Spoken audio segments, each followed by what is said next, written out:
tal como nosotros lo preveímos, lo anticipamos, lo vaticinamos. Iba a decir una palabra mal. Tal como se vaticinó aquí en ese canal y por supuesto en otros medios que también están interesados en estos asuntos, Benedicto XVI iba a ser tratado de borrar a costa de lo que sea. Benedicto XVI causa mucho escalofrío en el Vaticano y él lo sabía incluso desde vida. En vida él sabía que, no, que tenía enemigos férreos que no le iban a dejar en paz prácticamente a Benedicto. Ha muerto, ya no se puede defender.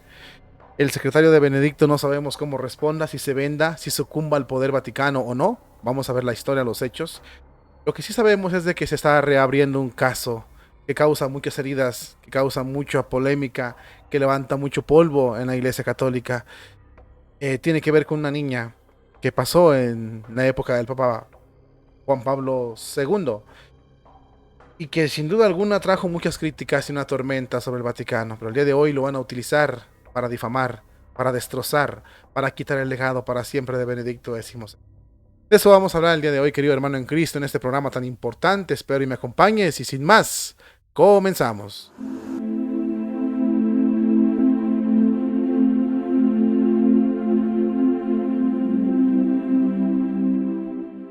Habemus Papam, Cardinalem Ratzinger. Muy buenos días, tardes o noches, queridos hermanos en Cristo, depende de la hora en que nos vean y desde donde nos sintonicen, te damos la más cordial bienvenida a una nueva entrega de contenido que hacemos aquí en tu canal, amigos de Jesús Nazareno. Gracias por acompañarnos y por estar con nosotros. Venimos de un programa muy interesante en el canal mayor, Jesús Nazareno 2020. Te invito a que vayas a verlo, te seguro no te vas a arrepentir. Este programa y hablábamos sobre todo de la acusación que le hacen al Papa de proteger a los delincuentes, a un delincuente jesuita, sacerdote Iván Rubnik.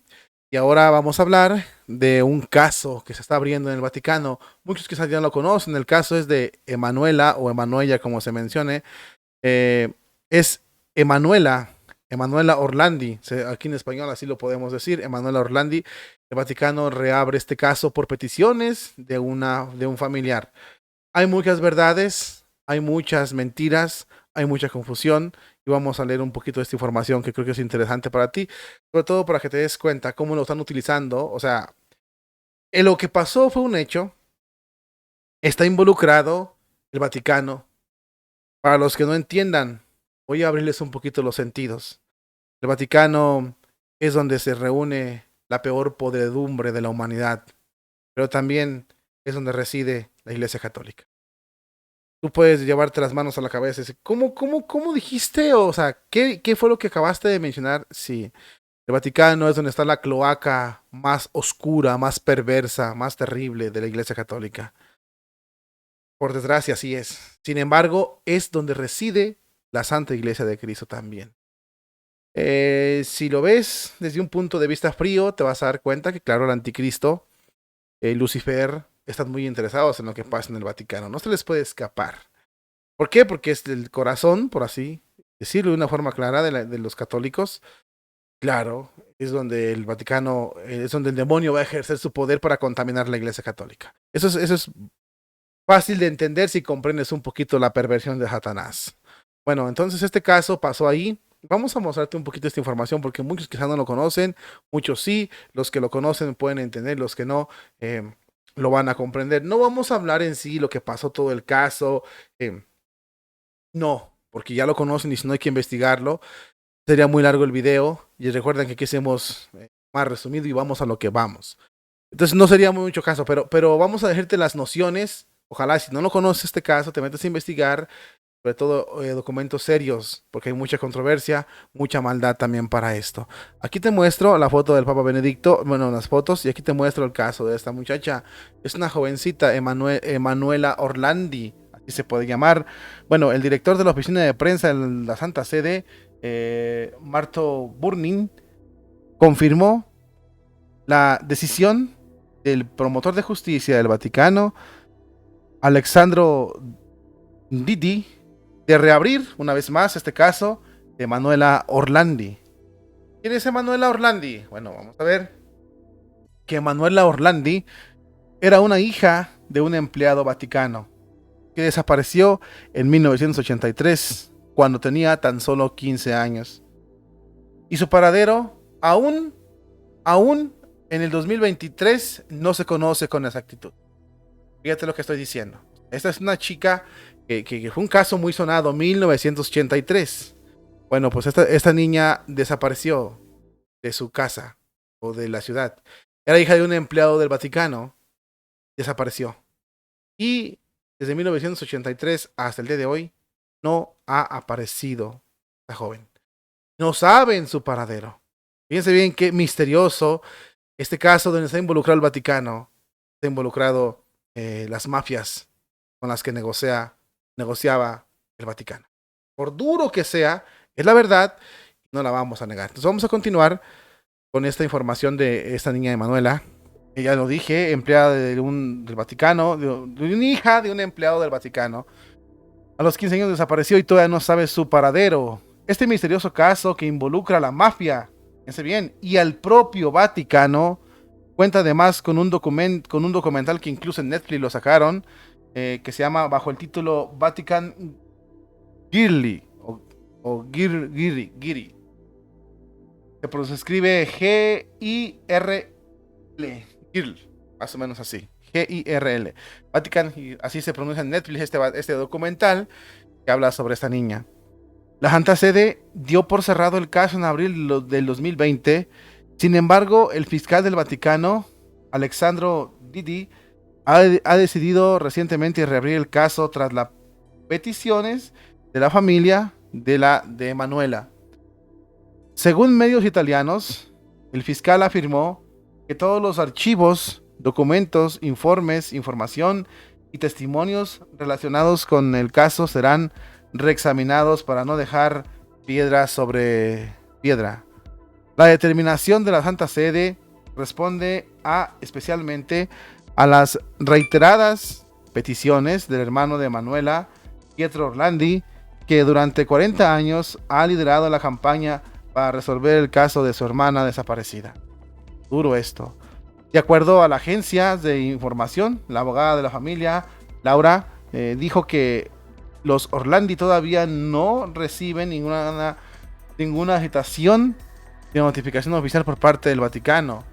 Recordemos que el caso de Emanuela Orlandi desapareció, como lo dije, el 22 de junio de 1983. Tenía tan solo 15 años cuando salía de la escuela de música en San Apolinar, en Roma. Desde entonces se desconoce prácticamente su paradero. Los rumores involucran a miembros de la mafia, miembros del clero y un frente de liberación turco que exigía en ese tiempo la liberación de Ali Aka, el turco que intentó asesinar a Juan Pablo II en 1981. Esos tres grupos son los que están involucrados de acuerdo a los rumores de este caso. La familia Orlandi lleva casi 40 años intentando encontrar pistas. En 2012 pidieron una investigación cuando hallaron restos óseos sin identificar al lado de la tumba del líder de la mafia romana en la Basílica de San Apolinar. Sin embargo, los huesos no correspondían a la joven tampoco. En 2018 se hallaron unos huesos en el sótano de la Nunciatura de Roma, pero la investigación también determinó que los restos no coincidían al tiempo de 1984, por lo tanto, no podían ser de ella. En marzo de 2019, la familia recibió una carta anónima con una foto de una tumba y la frase "busquen donde indique el ángel". La tumba se encontraba en el cementerio teutónico dentro del Vaticano y por ello pidieron a la Santa Sede que fuera abierta la tumba, y en esta tumba no encontraron el resto de Emanuela Orlandi. La investigación del caso se cerró en 2020 por parte del Vaticano, pero se volvió a abrir. Hay también investigación que indican que han recibido también informe de la familia Orlandi donde dicen que todavía la niña vivía en Roma y que vive en Europa, pero no se sabe todavía qué fue lo que se pasó o qué fue lo que está pasando exactamente.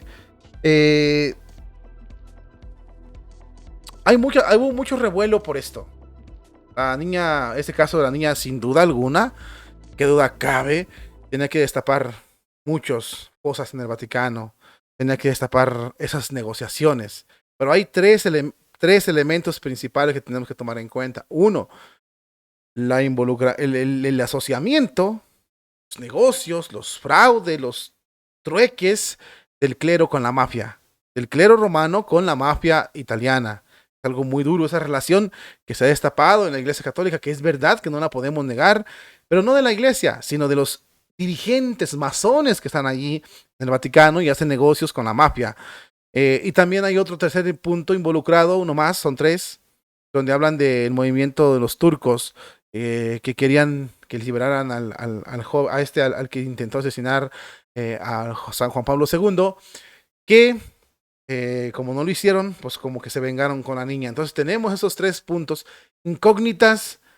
Yo creo que allí hay un encubrimiento terrible, un encubrimiento bárbaro, y podemos ver cómo se tapan una cosa con la otra, cómo se protegen. Hay un documento, por ejemplo, que acusan al Vaticano de enviar sumas fuertes de dinero para mantener a la niña fuera de Roma. Y eso es terrible porque salió incluso el secretario de Estado en ese momento de condenar ese documento. Ahora, aquí viene lo interesante. Están buscando condenar o criticar a Benedicto XVI. Piensen a ustedes desde ese punto de vista o desde esa perspectiva, trata de mirar las cosas. Si tú mezclas a Benedicto con este caso y lo acusas de impunidad o lo acusas de que Benedicto fue cómplice de algo o que sabía y no lo supo manejar o que él pudo haber hecho algo y no lo hizo, ¿cómo crees que queda Benedicto?